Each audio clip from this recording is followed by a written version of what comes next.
దేవుని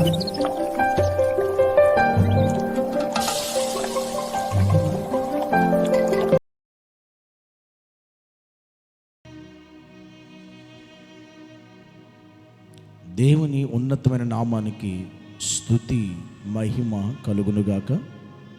ఈరోజు దేవుని పరిశుద్ధ లేఖనాన్ని చదివి దేవుని నామాన్ని మహిమపరుద్దాం. వాక్యాన్ని ధ్యానం చేద్దాం. యెషయా గ్రంథము 58వ అధ్యాయము 10వ వచనం. ఆశించిన దానిని ఆకలిగొని వానికిచ్చి శ్రమపడిన వానిని తృప్తిపరిచిన ఎడల చీకటిలో నీ వెలుగు ప్రకాశించును, అంధకారము నీకు మధ్యాహ్నం వలె ఉండును. ఒక వ్యక్తి జీవితంలో చీకటిలో కూడా అతడికి అది వెలుగుగా ఉండాలంటే అతడు ఏం చేయాలనేది దేవుడు ఈరోజు మాట్లాడుతున్న మాట. ఆశించిన దాన్ని ఆకలిగొన్న వానికి ఇవ్వాలంట, శ్రమ పడిన వారిని తృప్తిపరచాలంట.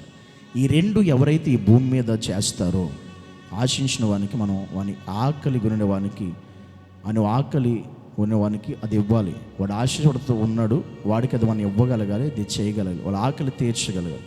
శ్రమ పడినటువంటి వారిని మనం తృప్తిపరిచేటువంటి వారు ఉండాలి. ఎవరైతే శ్రమ పడతారో, కష్టపడతారో వారిని మనం తృప్తిపరిచేటువంటి వారు ఉండాలి. ఇలాగ ఎవరైతే ఈ లోకంలో ఉంటారో వారికి చీకటి కూడా వెలుగుగా ఉంటుంది.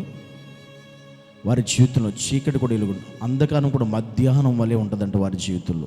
ఎంత గొప్ప మాట దేవుడి రోజు మనతో మాట్లాడుతుంటే, ఎందుకంటే ఈ లోకంలో ఎక్కడ చూసినా మనం భయంకరమైనటువంటి చీకటి కార్యాలు, చీకటి క్రియలు, చీకటి మాటలు, చీకటి పనులు మనం చూస్తున్నాం. అయితే ఈ లోకంలో చీకటితో నింపబడిన ఈ లోకంలో జీవించే మన జీవితంలో చీకటిలో కూడా మనకు వెలుగుగా దేవుడు ఉండాలి అంటే మన జీవితంలో మనం చేయవలసింది, ఆశించిన వానికి మనం ఖచ్చితంగా వారి ఆకలి తీర్చేవారిగా ఉండాలి. శ్రమపడే ప్రతి ఒక్కరిని మనం తృప్తిపరచేటువంటి మనస్సు, స్వభావం మనకు ఉండాలి. ఈ హృదయాలు మనం కలిగి ఉంటే గనుక చీకటి కూడా నీకు వెలుగుగా దేవుడు మారుస్తాడు. ఈ లోకంలో నువ్వు జీవించినంతకాలం, నువ్వు బ్రతికినంతకాలం, నీ బ్రతుకు దినములంతా కూడా నువ్వు చీకట్లో ఉన్న వెలుగుతో నింపబడతావు. ఈ చీకటి సంబంధమైన లోకంలో నువ్వు వెళుతున్నా నీ చుట్టూ వెలుగే ఉంటాడు దేవుడు. అలాంటి మనుషుల మధ్య, చీకటితో నింపబడిన మనుషుల మధ్య నీవు ఉన్నా నీవు ఒక వెలుగుగా ఉంటావు అనేక మందికి. అది దేవుడిచ్చే కృప. ఎలాగైతే యేసుక్రీస్తు ఈ పాపంతో నిండిపోయిన లోకంలోకి ఆయన వచ్చినప్పుడు ఆయన ద్వారా ఈ లోకం వెలిగించబడిందో, ఆయన ఎక్కడ ఉన్నా అక్కడ చీకటి తొలగించబడుతుంది, అక్కడ అది వెలుగుగా ఉంటుంది. అలాగే నీవు కూడా ఆయన నమ్మిన కుమారుడిగా, కుమార్తెగా నీవు కూడా ఈ భూమి మీద అలా బ్రతికినప్పుడు నీవు చీకటిలో సంచరిస్తున్నా నువ్వు వెలుగులో సంచరించినట్టుగానే నీకు ఉంటుంది. చీకటి సంబంధమైనటువంటి క్రియలు నీ చుట్టూ ఉన్నా నీవు మాత్రం వెలుగుతో నింపబడిన వ్యక్తిగా కనబడతావు. అందుకే మనం బైబిల్ చెబుతూ మనం వెలుగు సంబంధులమని, చీకటి సంబంధులము కాదు అని.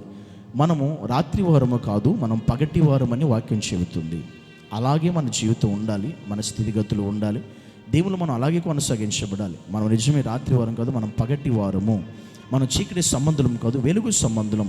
ఈ అనుభవం ప్రతిరోజు, ప్రతి దినము మన అనుదినం మన జీవితంలో ఉండాలంటే, చీకటి కూడా వెలుగుగా నీకు మారిపోవాలంటే, వ్యతిరేకం కూడా నీకు అనుకూలంగా మార్చబడాలంటే, కీడు కూడా నీకు మేలుగా మార్చబడాలంటే అది దేవుడు చెప్పిన మాటను బట్టి జీవించడంలోనే ఉంటుంది.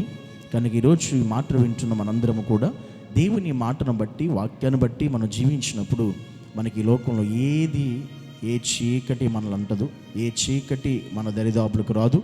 ఎందుకంటే ఆయనే మనకి వెలుగై ఉంటాడు. ప్రతి పరిస్థితులను వెలుగుగా మనకి మార్చుతాడు.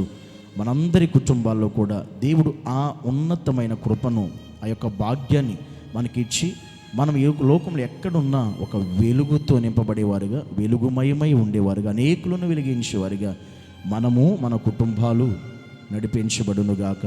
ఆమేన్. పరమ తండ్రి అయిన యేసు నీకు వందనాలు. ఈరోజు నీ సన్నిధిలో ప్రభా, చీకటి కూడా మాకు వెలుగుగా ఉంటుందని వాక్యం చెప్పిన రీతిగా నిజమే ప్రభా, అలాంటి ఉన్నతమైన జీవితాన్ని నీవే మాకు అనుగ్రహించి సహాయం చేసి కృప చూపించమని ప్రార్థిస్తున్నాము తండ్రి. ఆమేన్.